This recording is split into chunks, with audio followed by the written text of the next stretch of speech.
కూటమి ప్రభుత్వం ఏర్పడి 6 నెలలు గడుస్తున్నా కూడా వైసీపీ పోలీస్ శాఖలో కొంచెం కూడా మార్పు కనపడిన దాఖలాలు లేవని బ్రాహ్మణ చైతన్య వేదిక రాష్ట్ర అధ్యక్షుడు సిరిపురపు శ్రీధర్ శర్మ వాపోయారు. ఈ సందర్భంగా నిర్వహించిన విలేకరుల సమావేశంలో శ్రీధర్ శర్మ మాట్లాడుతూ నారా చంద్రబాబు నాయుడు, భువనేశ్వరి, లోకేష్ పుట్టుక గురించి, పవన్ కళ్యాణ్ గురించి గత ప్రభుత్వంలో తీవ్రంగా బూతులు తిడుతూ బెదిరిస్తూ మాట్లాడిన రౌడీ షీటర్ వైసీపీ నేత బోరుగడ్డ అనిల్ కు పోలీస్ రాచమర్యాదలు అంశంలో వాటిని వెలుగులోకి తీసుకువచ్చిన సీసీటీవీ ఫుటేజ్ విషయంలో ప్రైవేట్ టెక్నీషియన్ బ్రాహ్మణ యువకుడు శేషును అక్రమంగా అరెస్ట్ చేసి సిసిఎస్ పోలీస్ స్టేషన్ లో 4 రోజుల పాటు చిత్రహింసలకు గురి చేసిన నేపథ్యంలో బ్రాహ్మణ చైతన్య వేదిక రాష్ట్ర అధ్యక్షుడు శ్రీధర్ ఆధ్వర్యంలో ఆందోళన చేపడితే అప్పటికప్పుడు పోలీసులు తప్పుడు కేసులు బనాయించి రిమాండ్ కు పంపడం జరిగిందని, ఆ యువకుడికి కనీసం వైద్య పరీక్షలు కూడా చేయించకుండా కోర్టులో ప్రవేశపెట్టారని, పోలీస్ మీద కోర్టులో గనక చెబితే ఎన్కౌంటర్ చేస్తామని బెదిరించారని, సీసీ ఫుటేజ్ ప్రమేయంలో ఉన్న పోలీస్ సిబ్బందిపై ఇంతవరకు కేసు నమోదు చేయలేదని, కానీ 2 మీడియా జర్నలిస్టులపై కేసు నమోదు చేసి వారికి మొక్కుబడిగా 41 నోటీస్ ఇచ్చి వదిలేశారని తెలిపారు. రాచమర్యాదలు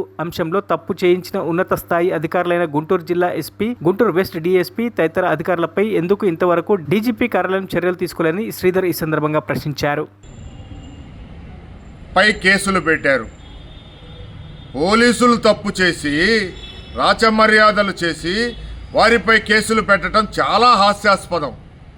సరే, దీనిపైన బ్రాహ్మణ యువకుణ్ణి రహస్యంగా తీసుకువెళ్ళి గుంటూరు సిసిఎస్ పోలీస్ స్టేషన్లో చిత్రహింసలకు గురి చేసి 4 రోజుల పాటు బ్రాహ్మణ చైతన్య వేదిక, బ్రాహ్మణ సంఘాలు ఆందోళనల నేపథ్యంలో సడన్గా తీసుకువచ్చి సాయంత్రం పూట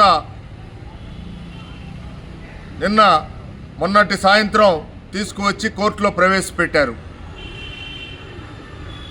ప్రవేశపెట్టింది కాక ప్రవేశపెట్టే ముందు అతనికి వైద్య పరీక్షలు నిర్వహించకుండా ప్రవేశపెట్టారు. కోర్టు వారు కూడా వైద్య పరీక్షలు చేయించలేదు.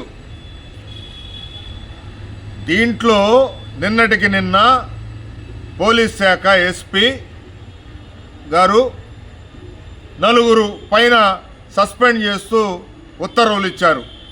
అసలు ఇందులో ప్రధాన దోషే గుంటూరు జిల్లా ఎస్పీ గారు. దొంగ చేతికి తాళాలు అప్పచెప్తే ఎలా? ఈ వైసీపీ నేతల మాటలు విని రాజమర్యాదలు చేసిన ఎస్పీ గారు, డిఎస్పీలు